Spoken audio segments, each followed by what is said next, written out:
We are the group Pakisya Jesus.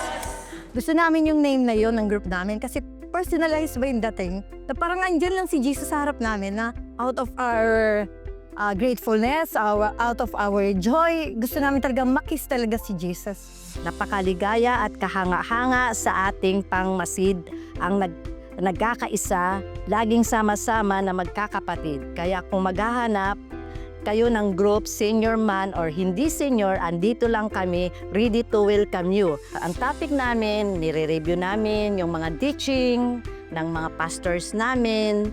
Andito ang aming magagandang grupo, bagamat kami mga senior. Sa aming sarili, dulot niya ay kasiyahan habang buhay. Kaya naman ang lakas ko ay lakas ng kabataan, patulad ng sa isang agila. Taglay kong kalakasan. Kaya eto ako, nakakalakad na eh.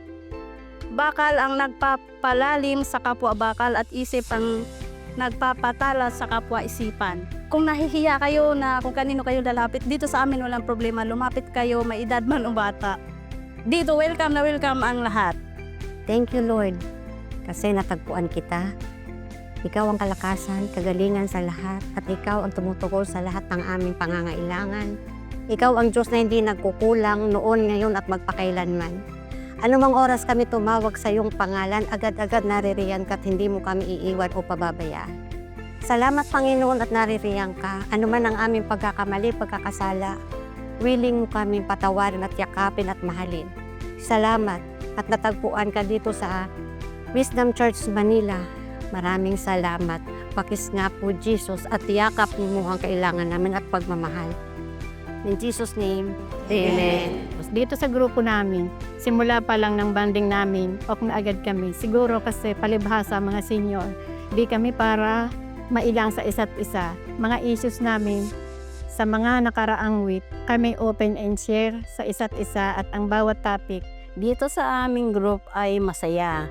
Kaya kung naghahanap kayo ng group, andito lang kami.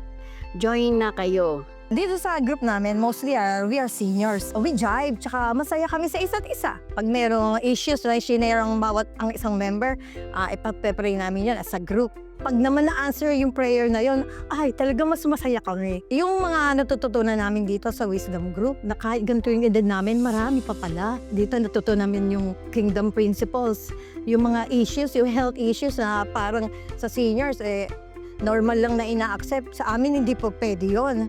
We learn na not to accept. We learn to declare. We learn to cancel.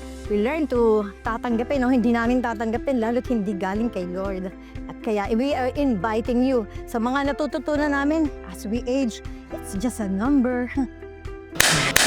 Kaya doon sa mga wala pang group, senior man o hindi, lalo sa mga seniors, we are inviting you.